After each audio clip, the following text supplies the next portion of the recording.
Bonjour, j'espère que vous vous portez très bien. Aujourd'hui, nous allons voir comment nous avons développé un outil qui vous permettra de faire des formulations alimentaires pour les porcs si vous avez des porcs dans votre cheptel cunicole. Alors ici,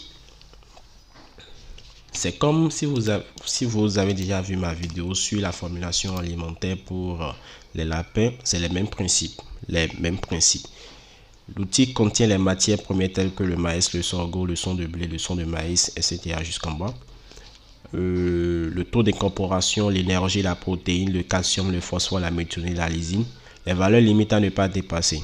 Ici, voici les codes à utiliser. Sevrage pour les porcs, c'est vrai. La croissance pour les porcs qui sont en croissance et la reproduction pour la reproduction, genre les reproducteurs truies ou verras. Alors, comment l'outil sera utilisé? Je vais essayer de supprimer les valeurs en même temps. Voici les codes à utiliser. Alors, si votre objectif est de fabriquer une formule alimentaire pour les porcs sevrés, vous mettez ici sevrage.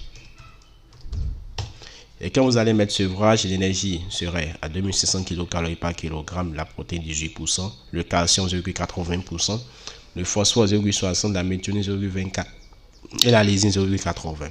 C'est les valeurs limites à ne pas dépasser. Alors, si dans votre région, vous avez fait une liste des matières premières qui sont déjà disponibles, que vous pouvez facilement trouver, alors vous faites la liste quelque part et vous commencez par mettre les kilogrammes des matières premières pour pouvoir les comparer la valeur que vous allez trouver, la valeur, le taux d'énergie par exemple de la provenance de la formule alimentaire que vous avez fabriquée à la valeur limite.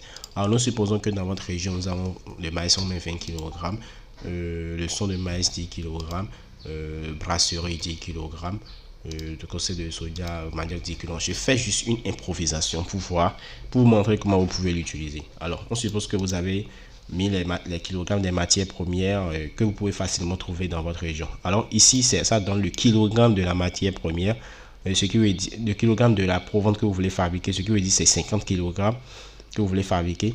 Maintenant, ici, ça donne le taux d'énergie que contient votre provente. Le taux d'énergie que contient votre provente. Le taux d'énergie. Alors là, c'est 2826 kcal par kilogramme. Or, la valeur limite est à 2500. Vous voyez un peu, donc vous allez revoir les matières premières qui sont riches en énergie pour pouvoir diminuer cette valeur-là. Cela peut être un peu en dessous ou un peu en excès. Pour la protéine, c'est 18%. Or, la protéine, le pourcentage des protéines que contiennent votre formulation alimentaire à 9,84%. C'est trop bas, alors vous allez augmenter les matières premières qui sont riches en protéines. Pareil pour le calcium, phosphore, méthionine et la lysine. Alors, excusez-moi. Alors, voilà comment vous allez utiliser l'outil. Nous allons prendre maintenant le code croissance. Vous avez vu au niveau de la protéine, ça augmente, ça a un peu diminué. Vous pouvez trouver 14 à 16% de protéines pour votre provente.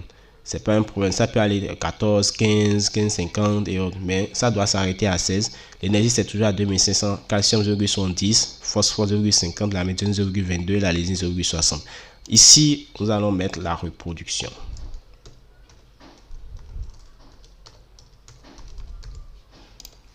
Quand on met la reproduction, l'énergie est toujours à 2600, la protéine est à 15%, le calcium 0,80%, le phosphore 0,60%, la méthionine 0,22% et la lysine 0,60%. Alors voilà un peu les valeurs limites à ne pas dépasser. Ici, c'est les valeurs réelles de votre formulation alimentaire qui s'affichent ici. Et c'est cette valeur-là que vous allez comparer à la valeur limite qui est en haut pour voir si c'est en excès ou en dessous.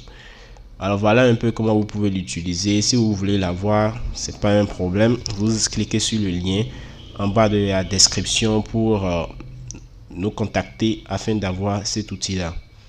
À très bientôt.